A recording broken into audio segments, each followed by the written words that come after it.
Prisma. Hiburan dan informasi bersatu 10 pagi hingga 2 petang. Ini adalah Prisma. Radio Malaysia, Selalu FM.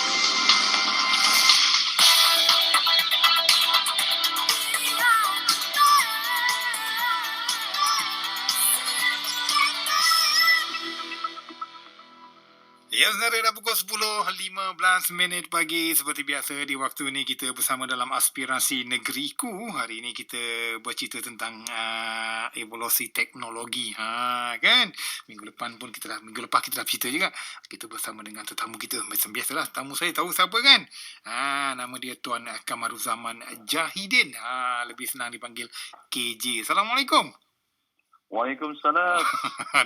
dia nama KJ dia lain sikit lah kan dia nampak macam muda gitu, macam perkasa gitu kan betul? Yalah. Ada macam menteri juga kan. InsyaAllah, mudah-mudahan, mana tahu rezeki Allah ada kan Amin.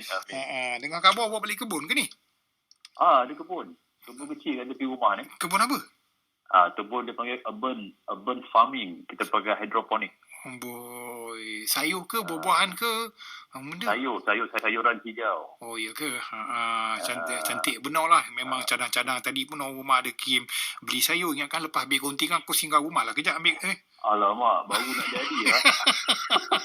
Wah, dandan baru nak jadi. Apa khabar tuan pagi ni? Sihat Baik. Alhamdulillah. Dah 20 puasa kita diam tak diam dah 20 puasa kita Masih lagi dalam COVID-19 ni 20 hari dah kita berpuasa. Dah sedar tak sedar lah kan. Kita kata yang tak boleh keluar lah, tak boleh berbuka lah, tak ada bazar lah.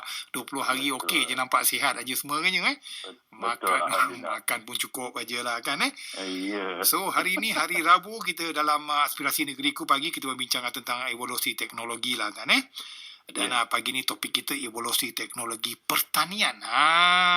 Kita tukar pula kan Tadi kena pula dengan apa ni yang ada hidroponik benda kat belakang tadi tu. Hidroponik. Okey. Jadi soalan pertama saya lah. Apa agaknya itu evolusi teknologi pertanian ni? Cuba cerita sikit. Okey, saya ni bila cerita pasal evolusi teknologi ni dia menarik sebab dia memang kena dengan saya kan. Okey. Jadi bila cerita pasal evolusi teknologi pertanian ni dia kena mengena dengan masyarakat kita Kalau kita tengok sekarang ni kita punya food security. Kalau DJ Kading, food security kita ni stable ke tak stable? Food security? Food security.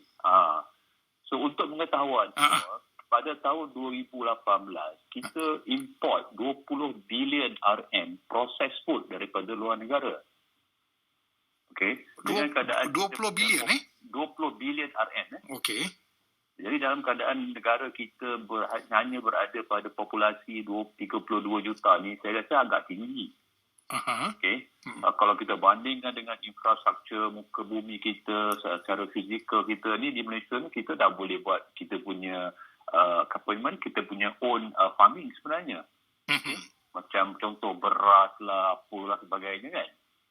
Tapi masalah kita adalah kita ada sedikit kekangan dari segi nak meningkatkan produktiviti pengeluaran ke arah pertanian. Jadi evolusi teknologi pertanian ni yang diharap dapat membantu kepada peningkatan produktiviti. Okey, contohnya macam kalau dulu kalau kita tanam kangkung ke tanam bayam ke, kita kena terpaksa tunggu mungkin 45 hari 60 hari. Okey, tetapi bila dengan adanya teknologi baru, evolusi teknologi pertanian yang baru, dia panggil vertical farming, dia panggil smart farming dengan bantuan hidroponik, jangka masa tu dah dipendekkan kepada mungkin lebih kurang 30 hari. Ada setengahnya 25 hari pun ada. Oh, dia jatuh setengah daripada tarikh asal tu kan. Bukan itu saja, tapi banyak lagi lah penjembatannya. Nanti saya cerita lagi. Boleh. Banyak sebenarnya. Banyak sebenarnya. Saya pun semangat sebab bila cerita pasal food security ni terasa pula kan. Dari kita bulan puasa ni. Jadi sepanjang yang dah buat evolusi teknologi pertanian ni, kat rumah tu hasil dah menjadi belum? Ada yang dah menjadi? Oh, dah banyak menjadi. Masalah bagusnya hidroponik ni, kalau kita ikut ramuan dia, ikut satu cara dia, tak pernah tak jadi, mesti jadi. Tadi dandan aku nak datang kata belum ada lah, baru tanam lah, apalah bagai. Ni dah haus kan ke 20 kot saya. Oh ya. Dah 20 kali haus. Okay. Yang 21 kita sampailah, kita ghostan kita lah nanti. Nanti kita buat kenduri kat sini. Roger. Okey, untuk soalan saya seterusnya, agaknya jenis-jenis teknologi pertanian yang ada ketika ni, yang dah ada dah berjalan dah, apa dia? Okey, kalau kita tengok teknologi pertanian yang dah ada di dunia ni memang banyak. Tapi teknologi yang ada di dunia ni kebanyakannya berasaskan pada teknologi industri 4.0 lah. Di mana dengan bantuan Internet of Things, bantuan sensor-sensor, bantuan cloud computing, bantuan artificial intelligence. Sebab apa tau? Sebab kalau DJ Kadir ingat pertanian ni dia nampak macam mudah tau. Tapi sebenarnya dia susah. Dia agak sedikit, orang kata dia terlampau spesifik. Dia senang je. Kalau saya pergi dekat kedai-kedai, dia kata, nak tanam hidroponik senang je. ABC, dia kata. Saya kata, apa itu ABC? Dia kata senang. A, air, B, baja, dan C, cahaya. Tetapi, berapa sukatan air? Berapa sukatan baja? Okey. Berapa sukatan cahaya? Itu penting. Dia kena spesifik lah kan Ya, jadi kita perlukan bantuan teknologi itu untuk menyukat berapa banyak air yang diperlukan untuk sesuatu tanaman. Berapa banyak baja yang diperlukan untuk sesuatu tanaman. Berapa banyak cahaya yang diperlukan untuk sesuatu tanaman. Jadi barulah kita dapat konsistensi dalam quality of the product. Jadi balik kepada food security tadi. Isu kita adalah bila kita kita terlampau banyak import, jadi ada setengah-setengah parti ataupun orang ni telah mengambil benda yang tak bagus. Dia menjual kobis, ada kobis tiruan kan. Jadi kalau yang ada telur menjual telur, dia jual telur tiruan. Jadi benda ni sebenarnya tidak eloklah pada kita sebagai manusia. Dan juga pada Malaysia. Kita harapkan kita boleh, orang kata produce kita punya own food. Dan food yang kita produce internally di Malaysia, especially di Selangor Di Selangor, sebab population Selangor ni consider banyak, terlampau ramai di Malaysia ni kan. Semua tertumpu di kawasan ni. Jadi kita perlu ada teknologi yang macam urban farming, vertical farming, smart farming. Tak kira lah kita dalam keadaan apa sekalipun, cahaya ke apa, cuaca kita hujan ke tak hujan ke, kita punya farming ni masih lagi berjalan dengan lancar. Itu cantiknya ekologi teknologi, evolusi teknologi pertanian ni. Jadi kalau pertanian macam teknologi pertanian yang pakai hidroponik apa benda ni tidak memerlukan keluasan tanah apa benda semua, tidak kan? Tak perlu. Dia boleh buat bertingkat, dia boleh buat memanjang, dia boleh buat macam-macam. Dan yang yang hidroponik ni dia lebih mudah dijaga daripada yang kita tanam kat tanah tu dengan serangga, dengan dia punya ulat, dia punya penyakit apa semua. Betul. Kalau cerita pasal hidroponik ataupun saya panggil dia smart farming lah. Ada satu projek di Langkawi masa tahun lepas. Tahun ni saya rasa kita ada buat projek di Langkawi bawah TM. Dia ada buat smart farming dalam tu. Dia panggil vertical farming. Okay. Kita ambil 40 kaki kontena. Dan dalam kontena tu kita letak sayur-sayur rak-rak. Dan dalam rak-rak ni ada sayur-sayur. Okey. Jadi sayur ni kalau kita ambil dia punya pengeluaran dia tu, dia sama dengan 1 ekar tanah. Oh, yang saiz 40 tu yang 40. Okey. Jadi 40 kaki je kita guna. Jadi bayangkan kalau di Selangor, populasi Selangor makin lama makin padat dan tertumpu pada kawasan bandar. Dan kita punya makanan ataupun kita punya sayur-sayuran datang daripada luar bandar. Masalahnya dalam kes MCO sekarang ni ada sekatan-sekatan, ada yang dapat, ada yang tak dapat. Satu. Yang keduanya bila dapat pula ada agihan pula. Sampai ke pasar borong, sampai ke kedai ni. Jadi kualiti dia dah menurun. Jadi bayangkan kalau di Selangor ni setiap taman mungkin dalam 200 mungkin dalam 1 kilometer ataupun 5 kilometer ada satu smart farming. Jadi komuniti dekat situ boleh beli terus kepada smart farming tadi ni. Dia drive through je. Saya silap dia petik terus. macam mana keadaan dia tu. Itu yang kita nak tukar daripada old normal kepada new normal tu. Kan? Macam saya pernah cakap hari tu kan. Kalau DJ Kadir ingat lagi, apa kadir new normal? New normal adalah old normal plus teknologi. Betul? Ingat lagi? Ingat. Formula tu kena ingat tu. Betul. Itu formula yang saya bagilah. Ada lagi formula kan? Kita hari janji nak bagi banyak lagi formula kan? Ada. Kita ada banyak lagi sesi ni kan. Ada banyak. Dalam pertanian pun kita kena beralih. Tidak lagi cara-cara lama macam dulu kita kalau berkebun kecil, cara ladang, cara pindah macam orang asli. Orang asli memang dia dah style dia macam itu. Sebab dia banyak buat tanaman untuk diri dia sendiri. Dan sedikit dia jual. Tapi macam berkebun kecil, ladang ni, kita dah kena beralih. Okey? Sebab kita tak mampu lagi nak import food security. Sebab kemungkinan besar during MCO ni ataupun during COVID-19 ni, diorang tak akan ekspor barangan diorang ke negara kita.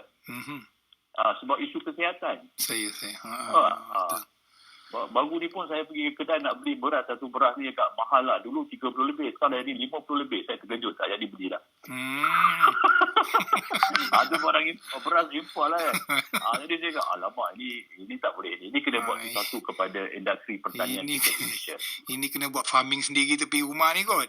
Hydroponic tak boleh. Tak boleh boleh. Memang boleh, hidroponik boleh. Boleh hidroponik ni pun tak besar mana, kecil je. Cantik je. Tapi insyaAllah lah, tahun depan saya akan buat secara besar-besaran lah. Saya buat smart farming insyaAllah. Nak pension kan, Mudah-mudahan Allah terus perkenankan. Okey, ni satu lagi soalan lagi ni. Yang pastinya bila benda-benda ni timbul semua kan, pastinya ada keburukan, ada kebaikan. Betul lah Ya, betul. Jadi mungkin KJ boleh ceritakan sikit tentang kebaikan dan keburukan tentang teknologi pertanian ni. Okey. Saya bagi satu keburukan dululah. Okey. Ini statistik daripada program latihan kemahiran pertanian kebangsaan. Kalau kita lihat, dia mengambil pelajar-pelajar ataupun pelatih-pelatih dalam sektor pertanian. Tapi yang nak belajar bertanam ni makin lama makin kurang. Sebab cara kita mengajar pertanian ni adalah kaedah cara lama. Kita pegang cangkul, kita beli tanah. Generasi muda sekarang ni, dia tak nak pegang nak pakai cangkul-cangkul ni. Betul. Susah nak pegang. Sebab tu kita terpaksa import pekerja-pekerja dari luar negara. Jadi bila kita import pekerja dari luar negara, satu, kita punya kita punya pekerja kita ni dah makin ramai luar negara. Yang budak-budak yang kita ni ke mana ni jalannya? Itu satu keburukan. Jadi kita kena beralih kepada teknologi moden. Teknologi moden ni saya rasa keburukan dia mungkin satu. Apakah dia? Mungkin investment sedikit tinggi pada permulaannya. Pada permulaannya sedikit tinggi. Tapi bila kita buat return of investment secara kalkulatif, sepanjang mungkin tahun, 6 bulan ke ataupun 8 bulan ke, dia akan ada pulangan balik. Dan bukan itu saja, kita boleh jimat dari segi penggunaan baja. Kita boleh jimat dari segi penggunaan tenaga pekerja. Kita boleh jimat dari segi racun. Kita boleh jimat dari segi penggunaan air secara berterusan. Macam saya pernah cakap itu, populasi kita akan meningkat kepada 46.7 juta pada tahun 2040. Air kita macam ni juga. Kita tahu air kita macam mana. Sebab air ni bukan kita yang create. Ini datang daripada Allah. Dan kita cuma proses. Betul? Jadi kita sekarang ni kita kena berjaga-jaga. Jadi bagaimana nak berjaga-jaga? Nak berjaga ni adalah kita menggunakan teknologi evolusi teknologi pertanian ni dengan cara pertanian moden dari ni. Which is urban farming, hydroponic, vertical farming dan smart farming. Tetapi dia bukan untuk semua pertanian, bukan semua untuk semua jenis pertanian kan. Kebanyakannya pertanian yang kita makan sendiri untuk buat kita ubat-ubatan, makan sendiri. Tapi kalau macam padi itu kita masih perlukan kawasan yang agak luas lah. Tapi itu pun ada orang kata apa, ada teknologi yang kita boleh bantu untuk menjaga kualiti dan juga produktiviti dalam sektor sawah ni nanti. Nanti saya akan ceritakan. Okey. Itulah antara kebaikan dan keburukan tentang teknologi pertanian masa kini lah kan Jadi ini KJ pun dah cerita lama dah 3 soalan saya tanya dah cerita dah kan. Kita kena rehat kejap lah kot. Saya pun tak sedar. Kena rehat dulu lah kot. Okey, kita rehat dulu. Boleh layan satu lagu dulu okey? Okey, right. Boleh. Hari Raya ke? Dengar daripada Harry Khalifa Doha Wira Negara membawa kita pukul 10.33 pagi. Saudara, kita masih lagi bersama dalam Aspirasi Negeriku pagi ini tentang evolusi teknologi, dan hari ini kita membincangkan topik evolusi teknologi pertanian, dan perbincangan ini bersama kita punya pakar keusahawanan IT Tuan Kamaruzaman Jahidin, atau lebih disenang dipanggil KJ. Macam layan lagu tadi. Layan. Lagu Wira, lagu Wira Negara tu Kalau suruh KJ nyanyi macam boleh? Saya kalau nyanyi saya terpecah speaker. Takut dia bunyi syair pula Betul dia lain. Okey, tadi dah kita sembang, kita dah tanya tiga soalan ni soalan yang keempat daripada saya ni. KJ kena bersedia lah Jadi bagaimana agaknya evolusi teknologi dalam pertanian ni mampu meningkatkan hasil dan keuntungan para petani? Okey. Mungkin dia orang rasa dulu masa kalau ikut normal lama dia orang rasa lebih untung kan. Okey. Daripada dia orang benda ni macam tak apa nak untung lah kot. Jadi mungkin ada pandangan yang lain. Silakan. Alright. Okey. Sekarang ni kalau saya rasa hikmah kepada COVID-19 ni kita membuka mata lah. Kebanyakan kita membuka mata. Pertama, sebab dulu kalau cara kita membeli adalah kita face to face. Kita bersemuka dengan penjual. Jadi sekarang ni tak bersemuka dengan penjual, kita dah boleh beli online. Dan kalau tengok pembelian secara online ni meningkat 300%. Jadi kalau jatuh kepada pertanian yang meningkat mungkin 200%, mampukah lagi kita bertani secara lama? Kalau kematangan tu mengambil masa 60 hari, tapi dengan cara moden 40 hari, kenapa tak perlu berubah? Okey, pertama.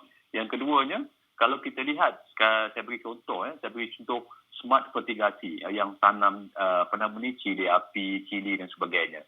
Kalau dulu dia memerlukan ramai pekerja sebab nak membaca, nak ini.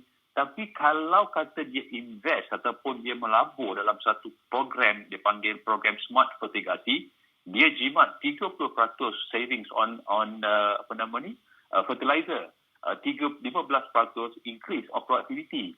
Dan the most important thing is the quality of the product. So, cili-cili ni semua yang yang besar-besar, yang gemuk-gemuk kan. Jadi kita makan produk yang berkualiti. Jadi kalau katalah untuk 5 ekar tanah kebun ni, dia melabur lebih katalah dalam 18,000 ke 20,000. Okay. Kalau dia ambil 2 orang pekerja, yang gaji satu orang adalah 1,500, kalau 2 orang dah jadi 3,000. Betul. Jadi kalau 18,000 ni bagi dengan 3,000, dalam tempoh 6 bulan ke 8 bulan, kita dah dapat balik pulangan. Betul. Jadi itu bukan saja pulangan saja, tapi yang lebih pada itu adalah kepada fertilizer tadi ni, baja tadi ni, quality tadi ni, productivity tadi ni, itu satu. Okey. Jadi kalau nak kata mampukah evolusi teknologi pertanian meningkatkan, saya rasa sangat-sangat mampu dan sangat-sangat relevan lah ketika ini. Okey. Kalau kita tengok masalah sawah, macam saya cakap tadi. Saya nak beritahu sawah. Ini saya ada buat satu kajian dengan kawan-kawan saya lah di Belah Utara. Okey. Kita tengok sawah ni. Sawah ni, dia ada tali air. Betul? Jadi dia buka empangan dan air akan keluar kalau tengok keadaan. Dia tengok keadaan, dia main tinjau je. Dia ada insting dia. Sebab ni petani dia ada insting kan. So, dia pun pergi buka. So, dia tak tunggu dekat empangan tu. Dia pergi buka, dia pergi kedai, dia pergi minum. Okey. Dia borak, bom. Terlupa. Air dah melimpah masuk ke dalam dah jadi macam lautan sawah padi pula dah. Bukan jadi sawah padi, jadi lautan sawah padi sebab overflow of the water. Jadi isu-isu macam ni dengan bantuan teknologi, nak buka pun pakai mobile phone saja. Tak payah orang pergi sana Betul. Bukan itu saja. Sebelum buka tu pun ada notifikasi kata, okey, sawah ni perlukan air. ada satu sensor dipanggil temperature sensor ataupun humidity sensor dekat tanah. So bila dia sukat katakan sensor ni melebihi 100%, dia akan trigger pada petani ni akan buat apa? Dia akan on empangan tadi ni, dan empangan ni pun ada timer, kita boleh set timer, air akan mengalir keluar. Dan ada sesuatu, nampak bila sensor tadi air dah level yang telah ditetapkan, automatically empangan akan close. Jadi petani ni dia tidaklah berbuat kerja yang sia-sia, repetitive works. Okay, dia boleh buat benda lain pula lepas tu. Dia bukan saja buat bertanam sawah, dia boleh buat benda-benda lain. Dia boleh buat hasil daripada padi pula ke, ataupun dia boleh buat hydroponics ke. Jadi benda ni, pertanian ni best ni pula, kita tak perlu jaga dia. Tapi kita perlu perhatikan dia. Jadi nak merhatikan dia, nak monitoring dia ni, kita guna teknologi.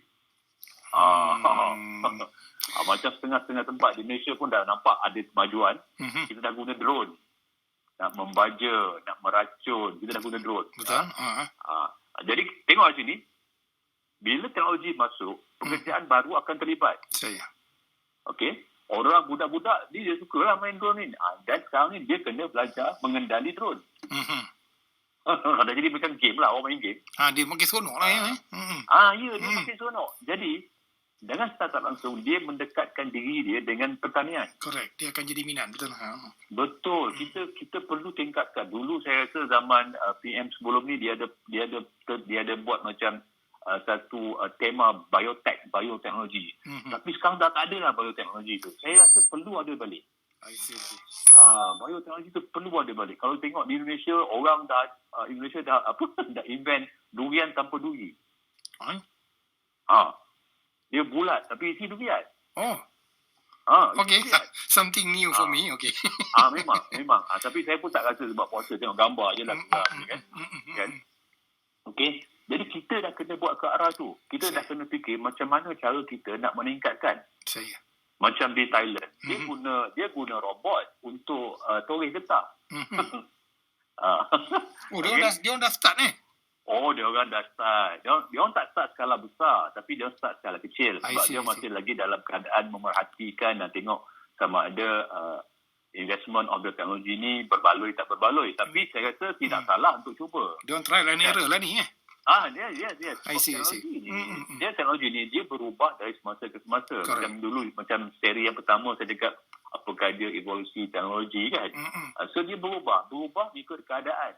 Jadi kita kena ikut keadaan, sesuaikan keadaan-keadaan yang semasa. Kalau kita masih lagi cara lama, saya rasa kita akan ketinggalan. Ketinggalan belakang. Duduk kat Selangor ni dah lebih 25 tahun kan. Kita perlu tengok satu paradigma yang berbeza lah, yang mana anak-anak muda perlukan benda tu. Kita yang dah tua-tua ni pun harap-harap dapatlah cerita sikit kan. Jangan cakap tua, cakap orang lama. Jangan orang lama, orang mata. Wah, tak nak ngaku tua juga tu. Kita tua dari segi pemikiran. True. Matang dari segi percakapan dan cara kerja. There's never too old for a guy lah. Betul lah Ya betul.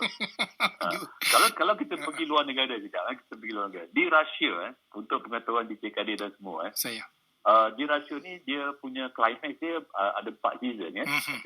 Ada sejuk, panas, winter dan juga spring kan. Jadi bila winter dia ada buat satu kajian lembu tenusu. Lembu tenusu ni dia punya karakteristik, dia suka tengok hijau. Jadi dia boleh produce susu. Okay. Jadi bila time winter, production tenusu ni rendah sebab sejuk satu, lepas tu tengok putih je kat depan dia kan. Rumput jadi menguning rumput jadi kuning dan sebagainya. Dia pakai kacamata hijau. Tak, dia pakai virtual reality. Maknanya? Lembu tu dia pakainya virtual reality. Jadi dalam virtual reality tu ada senario taman hijau. Nampak hijau. Okey. Dia nampak hijau. Dia dah psycho pemikiran lembu tu. Jadi dengan secara tak langsung lembu tu akan produce susu. I see. Lembu pun lembu juga Itu cara pemikirannya masa akan datang lah kan Ya, betul. Dia dah advance thinking lah Betul, kita tak mampu untuk tidak menghasilkan susu. Jadi kita perlu fikirkan apakah dia yang perlu kita buat. Saya. Nampak tak? Itu satu lah. Dari segi artificial intelligence pula, ada setengah orang yang macam yang buat lembu di Malaysia ni, dia fly the drone. Bila dia fly the drone, dia nak cari lembu ni dekat mana. Setengah orang pakai tag dekat leher kan. Correct. Dia boleh tahu lokasi. Dia boleh detect lah. Ya, betul. Ada setengah tu tak nak buat tu. Dia kata, kesian lembu tu, dia tak selesa. Jadi dia fly the drone, dia monitor drone, dia monitor cattle tadi ni ataupun lembu ni di mana dia berada. Dan di mana dia selalu lepak, di mana dia selalu meeting. Diorang kadang-kadang mungkin ada yang pasang chip macam Waze juga cari kat mana diorang kan. Ada juga. Itu pun ada juga. Itu teknologi Itu teknologi. Itu yang seronoknya bila bermain dengan teknologi ni kan. Itu lah. Kadang-kadang bercerita tentang teknologi ni pun seronok juga deh. When you get to know, Betul. You rasa macam makin seronok, makin nak tahu kan Sebab tu walaupun saya ni dah orang kata berumur lah bukan tua dia lah berumur ni kan. Dia satu ayat dia kata apa tahu. Dia kata orang ni kalau dia selalu menuntut ilmu, dia makin muda. True. Macam kita ni lah. Jadi kita berkongsi dalam evolusi aspirasi kita ni kan. Correct. Kita berkongsi ilmu tentang teknologi, kita berkongsi ilmu. Jadi yang mendengar ni dia akan jadi macam bersemangat dan jadi muda. Dia orang pun jadi muda kan Ya, betul. Pasal yang berbicara dua-dua ni pun muda. Jadi bila dia orang dengar pun dia orang pun nampak DJ Kadi nampak memang muda lah. Alamak, dia dah buat gajian tu yang tak tahan tu. Dia dah buat gajian. Tapi tengok daripada gambar yang saya dapat daripada Azaridah ni, macam orangnya ni. Ini gambar bila ambil? Latest ke apa ni? Itu baru. Ini nak kena beritahu orang pendengar ni. Siapa tak tengok muka KJ ni memang rugi besar. Betul. Kadang-kadang orang panggil KJ. KJ dia ingat menteri teknologi kan. Tapi ada similarity antara saya dengan dia. Ada. Dia lahir bulan 1, saya bulan 1. Saya pun bulan 1 juga. Allah. Ini kena buat meja MCO ni dalam meja depan. Okey, waktu sangat-sangat mencemburui kita untuk last question, very brief and very fast. Jadi mampukah petani memanfaatkan teknologi pertanian pada masa kini? Okey. Simple je. Very fast and very ni. Okey. Petani perlu berubah. Pertama, berubah ke arah teknologi. Nak tak nak terpaksa berubah. Ya, bukan drastik tetapi slowly. Okey. Tapi continue. Jangan dia berubah sekejap lepas tu dia berhenti dia ada susah lah. No. Dia kena continuously. Jadi macam agensi pertanian, Pharma, Mardi dan sebagainya lah perlu bantu. Universiti ataupun universiti tempatan perlu bantu. Syarikat-syarikat yang dalam bidang teknologi ni perlu bantu turun ke padang dan study, bantu sama-sama. Sebab mereka ni adalah merupakan mutiara pada kita, pada saya lah. Level petani. Dulu kalau kita lihat petani ni macam kita pandang rendah. Kesian. Okay? Tetapi dengan adanya teknologi baru ni, kita kena tingkatkan martabat petani. True. Okay? Kita kena tingkatkan martabat dia. Sebab apa? Sebab kalau kita pergi luar negara, petani ni, kalau kata, what's your father doing? Saya kata petani. Farming, your father must be rich. Tapi bila kita balik ke Malaysia, petani ni, kita macam malu nak cakap dengan orang. Betul. Abang kerja apa? Ya, kerja petani. Segan. Tapi dekat sana tak. Dia orang proud. Ya, betul. Satu dia orang proud, satu dia mengabdikan teknologi itu dalam kerjaan harian. Dan dia meningkatkan produktiviti. Itu beza dia. Tapi jadi saya punya pandangan, don't stop. Try. Tak apa. Salah tak apa. Kita learn from mistake. Learn by mistake. True. Yeah, tapi betul. Kalau teknologi pertanian dengan teknologi yang normal lama, dia punya take off lagi senang daripada teknologi pertanian gini Betul, sangat sedap. Take off dia lagi cepat, lagi cost effective lah. Saya boleh cadangkan nanti, boleh ajar personally DJ Kadir macam mana nak buat hidroponik. Senang sangat. Okey, Tuan Kamal Orang kata apa, tangan keras tak boleh tanam kan?